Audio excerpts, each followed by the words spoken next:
I'm Dr Louise Newson. I'm a GP and menopause specialist, and I'm also the founder of the Newson Health Menopause and Wellbeing Centre here in Stratford-upon-Avon. I'm also the founder of the free Balance app. Each week on my podcast, join me and my special guests where we discuss all things perimenopause and menopause.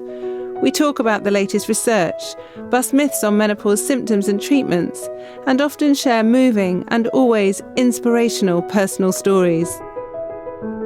This podcast is brought to you by the Newson Health Group, which has clinics across the UK dedicated to providing individualised perimenopause and menopause care for all women.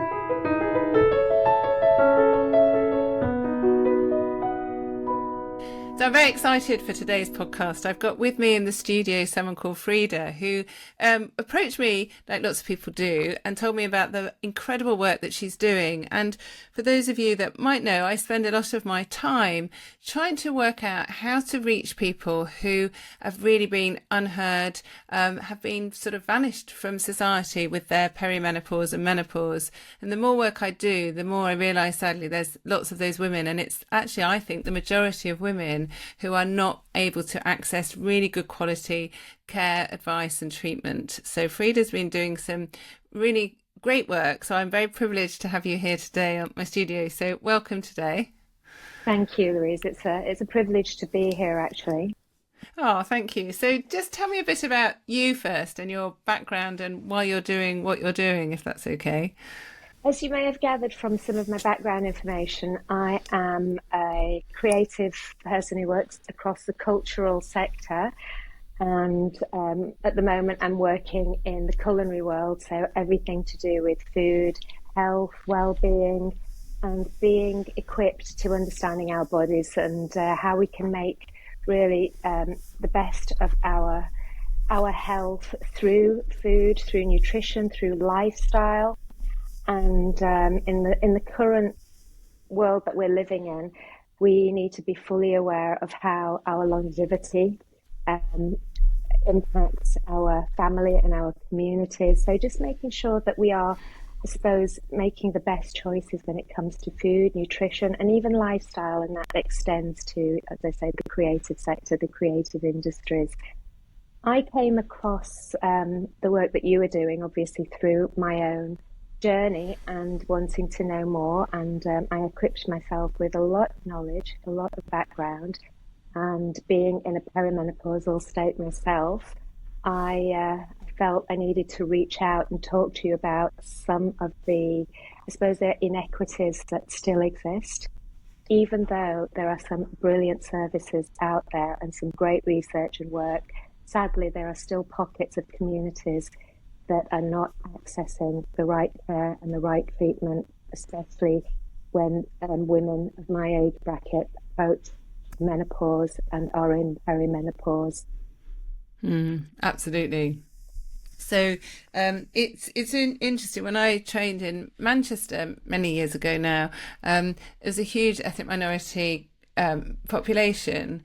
And when I was working in casualty, lots of women would come in with total body pain, and they would be almost dismissed to say, well, they're on antidepressants, there's nothing wrong with them, we've checked their thyroid, there's probably other issues at home, it's very difficult to get a history because they're not speaking English, they haven't got an interpreter with them, you know, what can we do? And I look back in horror because I know a lot of these women were either menopausal or perimenopausal because they were the right age, and I don't know how much of their symptoms were related to their hormones, but no one even gave them opportunity to have any education or even to talk about it.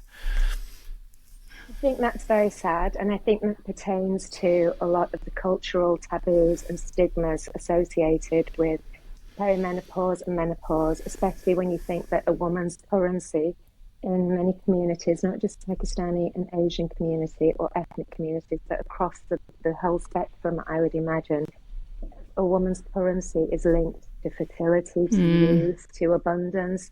And sadly, it is overlooked and not actually talked about, not even overlooked, that's probably the wrong word.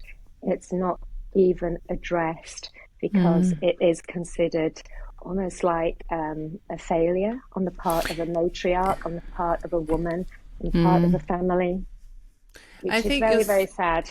Yeah, and it's the same as so many people, because when we've looked at the menopause for so many years, it's been about periods, which is associated with fertility, like you quite rightly say. And because we know a lot of women are younger when they're menopausal as well, at an age where perhaps they would be expected to conceive, it's a double whammy for those people that are young when they're menopausal. But actually, even when people are older, you want to cling on to your youth, if you see what I mean. But our youth should not be defined as whether we're fertile or not, but there is this identity for women, and like you say, in some cultures it's more than others. But actually the menopause isn't about losing fertility, and there are some women actually who have an early menopause who are still fertile. Their fertility isn't as good, but they are still fertile, yet they've got this shame that they don't want to talk. And we see a lot of women in fertility who've been to fertility clinics and they have reduced fertility, and everyone's been blaming their anxiety, their mental health issues, their poor sleep on their worry about whether they can get pregnant or not. But actually it's because they've got a hormonal deficiency due to their perimenopause or early menopause. So there's been this misinterpretation of what the menopause actually means, and some people refer to the menopause as or the period, the time after our menopause, as post-reproductive health. Well, it's not actually. And I find that's really confusing for a lot of people. But like you say, when you've got this added burden actually of being a woman who has to be fertile, it adds a whole new dimension, doesn't it? Absolutely. And as I said before, I'm not dismissing some brilliant work that's going on in terms of outreach and engaging more representation. There are some brilliant doctors out there like Nighat Ashraf reaching out to the ethnic minority community through her social media platforms. But what worries me there is that there are still pockets of ignorance within communities. And again, ignorance is not used as a derogatory word here. It's ignorance because a lot of the women I have been exposed to, sadly, have been misdiagnosed, and many of them are on antidepressants. And as a result of that, they are being labelled as mentally ill. And that's what probably perturbs me more than anything, is the fact that they are not being, first of all, diagnosed properly, or even aware of the local amenities and resources. Even in West Yorkshire, there are some brilliant resources that exist, like Live UK, run by Melissa Supia, and she's doing some great work. I spoke to her and she said, if they approach me, that's the only way I can help them, Freda. And she absolutely would go in and do some voluntary work. But the fact is, they are not even in a position to access those services because they are not aware. And just looking at the actual statistics, 78% of women from ethnic minority communities are actually still very much unaware of their menopausal symptoms. Given that there isn't a definitive word for it, there is a very broad spectrum word, which is very similar to the menopause, the Greek word menopausos, which is literally everything shuts down, which isn't a very glamorous word either, but it pertains to shut down, which again is not a word that makes women feel good about their bodies and their health and their sexual health, which again should not be a taboo subject, but sadly it is, and it has a cascading effect onto their families, onto their husbands, and across the community, and it resonates. And that's one of the reasons why I feel it needs to be addressed. Even though there are some great resources out there are still women not accessing them. Yeah, it's very interesting, and it's so frustrating actually, isn't it, when this is something that happens to 100% of women at different ages, of course, yet we still don't understand what's happening. And in fact, 7 years ago I used to work with West Midlands Police, and we did a survey then to try and understand what women understood by the menopause and about their symptoms. And it was a very similar figure. It was about 75% of women didn't realise that their symptoms that they were having were related to their menopause, and the commonest symptoms affecting them at work were anxiety, mood problems, fatigue, memory problems, and they'd been signed off work with depression, with headaches, with migraines, and a lot of them were just telling me that they were retiring early because they couldn't carry on. And this was 7 years ago, so hardly anyone was talking about the menopause then. And I remember sitting in this room with these lovely officers and police staff and just saying, but you're only 50. You can't give up your job now. And they said, well, we can't even go to the playground and lift our grandchildren to put them on the swing because we've got such bad muscle and joint pains. We're on antidepressants and they're not helping. And I was like, sorry, you don't seem depressed. Why are you on antidepressants? Oh, well, because that's all I could be given. And it was then that I really had this sort of almost light bulb moment thinking, goodness me, this is to me very obvious, but people aren't accessing it. And obviously developing then the website and then the app, isn't it great? It's got a wonderful reach, and everyone says, oh, isn't it amazing, Louise, you've had over 1 million downloads of Balance app. And I think, no, it's not. There's 1.2 billion women worldwide. How do we access them, and how do we enable them to find out information? Because I think women are very good, lots of communities of women are very close, but they've got to know how to start the conversation, how to open up the conversation, isn't it? And I know you've been working really hard with some areas, haven't you, to really start that going. I feel really passionate about it because I feel if you fail one woman, you are failing a whole entire community. And within the South Asian community, there are lots of different demographics. You have a Bangladeshi community, you have an Indian community, you have a Pakistani community. So it's a whole demographic there. And it can take one person's mindset changing for that to cascade and reverberate through an entire community. And it can be as simple as that, Louise. And I'm on a mission, actually. I'm on a mission because I've seen generations before me. I actually have an older family. I'm the youngest of quite an older family. So I have sisters in their 60s. And I know I've actually interviewed women of different age groups, and I've interviewed women in their 60s and asked them if they would have done anything differently. And it's very sad to hear that them saying, had I known about this, I would have done things very differently. And now they are on a whole spectrum of medications ranging from thyroid right through to blood pressure and antidepressants. I was offered antidepressants when I approached my GP, but thankfully, Louise, I'd already found you. And I knew exactly what the protocol would be. And as an articulate Pakistani woman, British Pakistani woman, I was capable of knocking on the GP's door 3 times. And in fact, that's how we met, because it took me 3 knocks on the door to get my HRT. And can you imagine a woman whose language is not English, who's not very confident, who trusts completely and implicitly what the GP is saying, which we should actually. I'm not undermining that. But sadly, even somebody like myself, who is articulate and adept at getting through to my GP and armed with a whole arsenal of research and statistics, even then I was refused 3 times. So I think therein also lies a problem, because it's still happening.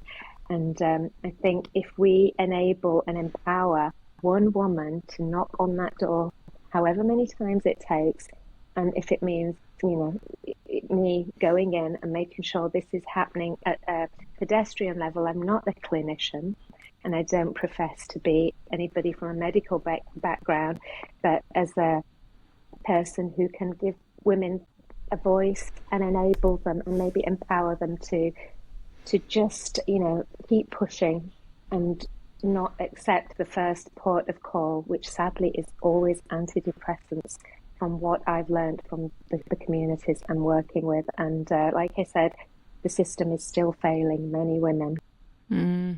It is, and I don't quite know why.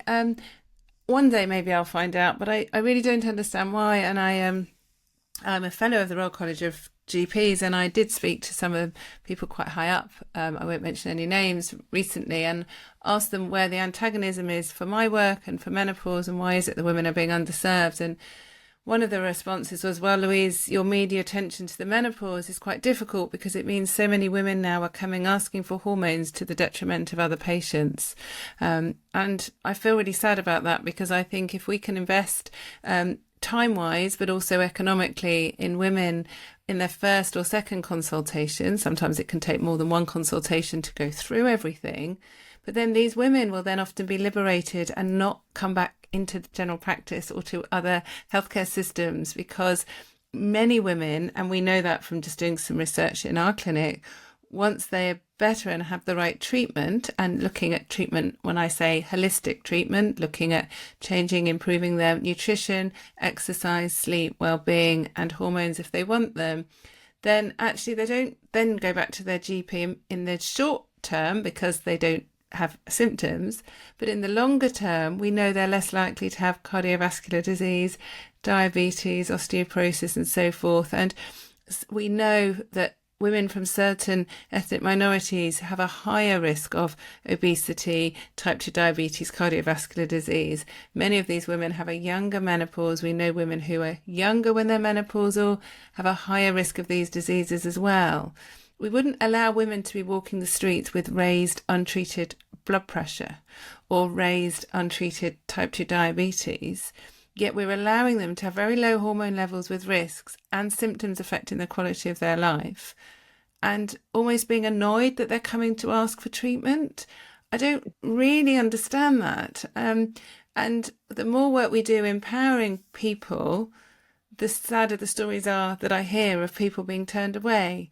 And I can't quite understand. I wish someone could tell me in a very reasonable way why it's so awful, but I haven't heard a reason yet.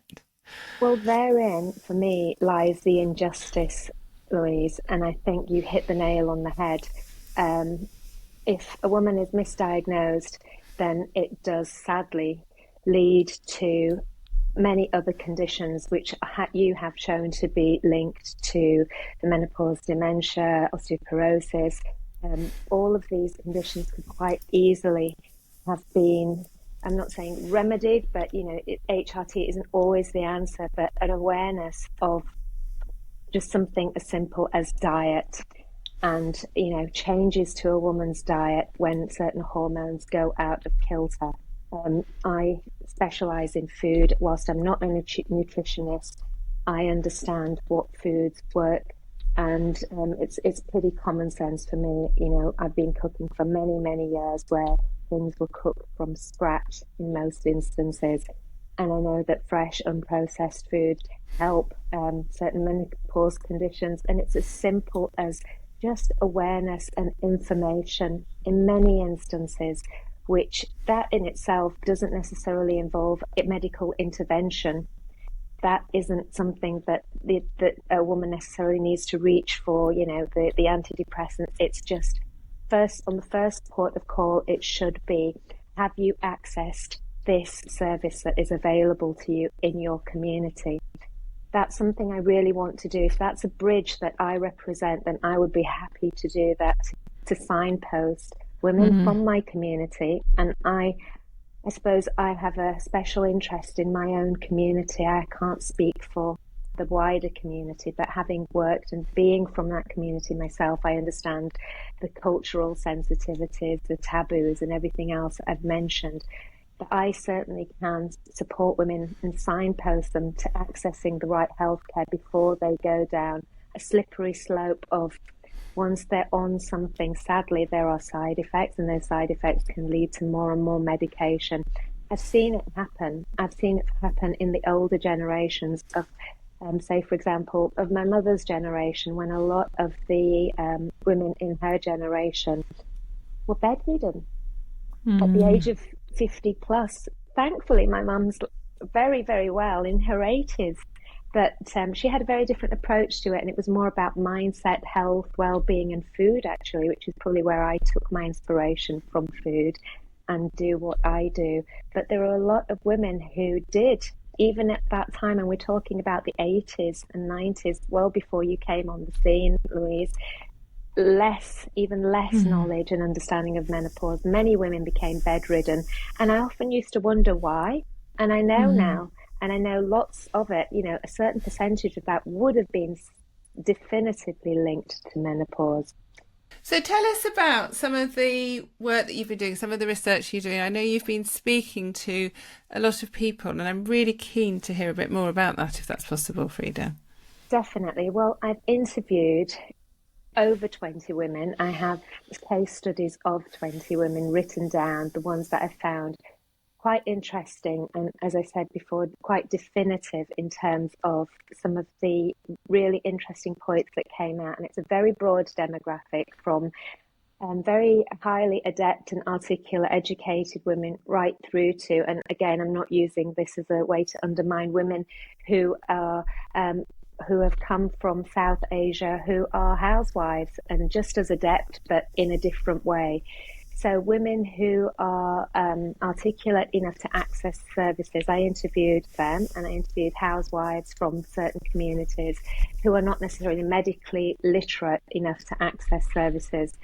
My findings are very interesting, Louise, because even within the more capable, as in able to approach their GP confidently, even those women are not necessarily accessing the right treatment.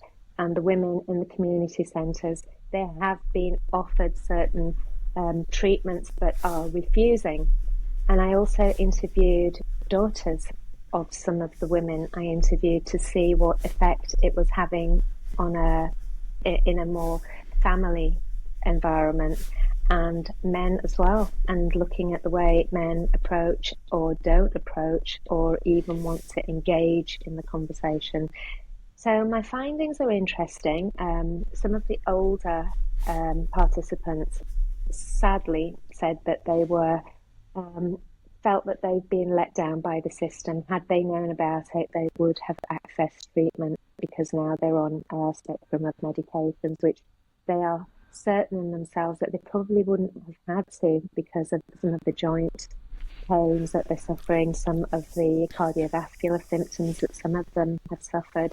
Had they accessed treatment maybe 10 or 15 years ago, they wouldn't have done that. So it's almost like it's a little bit too late for them. They think, even though I'm trying to push them to, have a look and see if there are still options available to them. I'm not pushing for HRT. I'm not pushing them to go down any road other than to be more aware. But like I said, my findings are a lot of stories and anecdotes about the effect it had on their lifestyle, their marriages, their family life, right through to, as you've mentioned, some of them stopping work and feeling as though they couldn't carry on in the workplace. Their brains weren't functioning. There was the classic symptoms: brain fog, anxiety, and the husbands sadly not being very amenable or supportive to that. And the words like psychosis were being used to describe how they were being labelled by the community, by close family members, and that resulted in many of these women taking alternative treatments, which, again, I'm not a clinician, but I know that it just didn't seem to fit very well with what I was hearing. So it's quite alarming that the system has failed a generation before us. But looking at some of the younger women, thankfully, they are more aware of what's going on, even though they're not in a perimenopause or menopausal age bracket. They know from their mothers.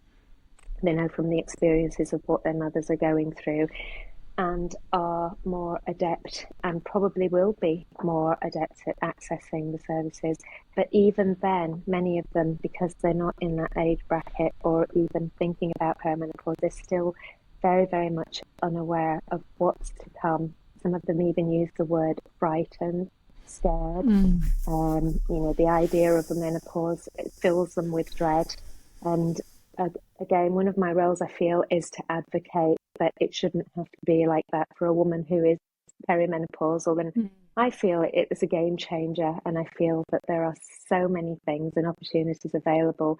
If all I can do is reassure a lot of the younger women, then I feel as though, there is an awful lot of value in that. I also interviewed some of the people who were running some of the community centres. They too recognise there is a problem. Their hands are tied. It's a very political situation, as I'm sure you're aware of, Louise, when it comes to medicine. But my job is to make them aware of services outside of the GPs that exist, such as I've already mentioned. In West Yorkshire, we have some great resources like Live and other things, and high-profile doctors like Nida Ashraf who are doing brilliant things. And just seeing if they can be woven into some of the sessions, some of the workshops, some of the coffee mornings. But these gatherings usually are about lifestyle and accessing healthcare, and make it a point of menopause being a very targeted thing that they talk about once a month. I've gone in and spoken about it, and some of the perceptions that came out were very, very interesting. We did posters, we did some notes, and some of the quotes that came from that, I wrote them down, and some of them were quite discouraging, but some of them were very positive in the sense of that women felt empowered enough to feel like there was an opportunity for them to come back. And one of the quotes was, "I'm going to start driving again. I can't believe I've stopped driving." That in itself, right now, it's sad because it means that a lifestyle, something that's so relevant to somebody's lifestyle, driving somewhere, somebody stopped because of the debilitating anxiety. If there is an opportunity to reverse that or address that and get that woman back, there's a bit of work to be done. So that's what my findings have revealed across a range of demographic, as I've mentioned. Which is no surprise for me, because I hear stories all the time from people from all backgrounds saying similar things, but it is absolutely shocking that we're talking like this in 2023. I speak to a lot of women who are too scared to go out the house. They're too scared to use public transport. They've stopped driving, like you say. They've given up their jobs, but also their role in society. And, older women often have a really pivotal place and role in society, even within families and communities, to really educate and learn and be part of something. And if they can't do it, they're losing out, but other generations are losing out. So there's so much that we need to do, because there's the older generation that you say have been lost out and they're on all these other medications. They're not too old to consider the right treatment that's individualized for them.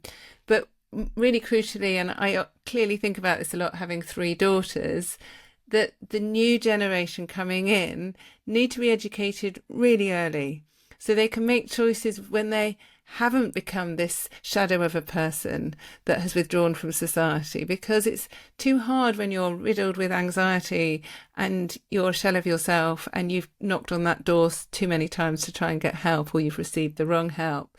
So it's empowering women, and the work you're doing is incredible. That's really making us a dent and a start, and we're making lots of dents in the work we do. Every day I feel inadequate about the work I do, but actually it can be amplified by us all working together.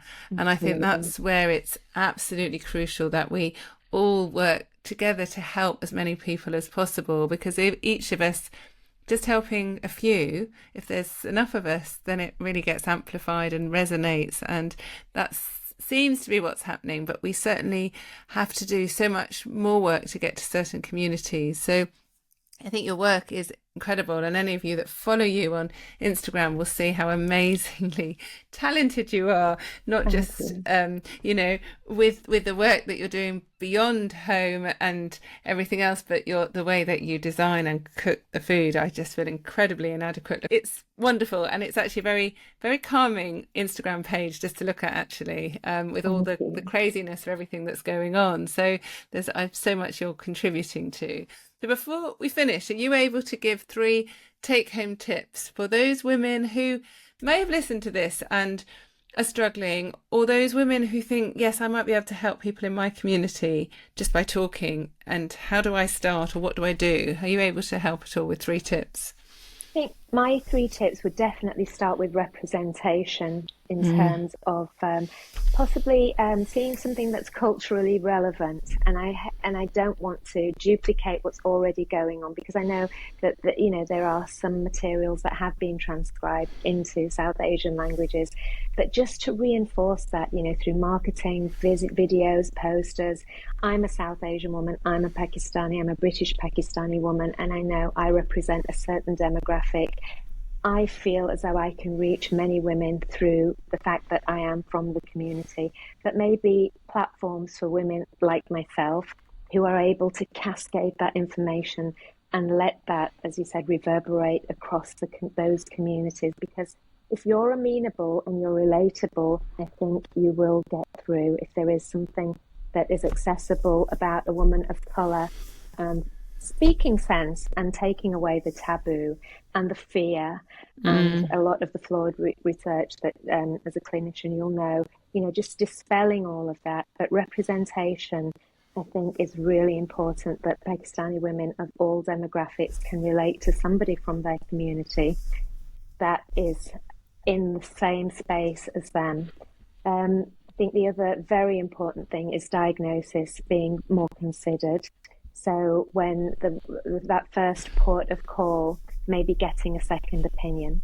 So if the first port of call to the GP based on symptoms and that first diagnosis is sadly always antidepressants, I would urge many women to get a second opinion and explore the materials. I've recommended the Balance app. I'm trying to introduce the Balance app into various community centres so women can chart their experiences and go to their GPs, like myself, fully armed with an arsenal of research, stats, even charting their day-to-day symptoms. So the doctors and the GPs, who are much more aware now, are more capable of proper diagnosis.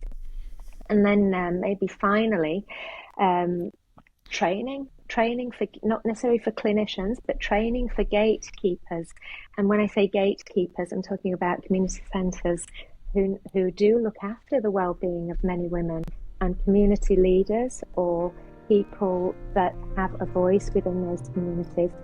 Some maybe targeted training for them to look at ways of signposting women from within those communities who are beginning to feel those first symptoms of anxiety and what to do, and feeling those feelings of depression or less worthiness, which is classic symptoms of menopause. Those community leaders should be more aware of what they are and able to signpost them to resources outside of GP services. So to summarise, representation, diagnosis, and more training, I would say. Very good. Really wonderful. And keep going with the work that you're doing, and we look forward to doing more together in some way as well. So I'm very grateful for your time, Freda. Thanks ever so much for coming today. You're very welcome, Louise. Thank you for your time.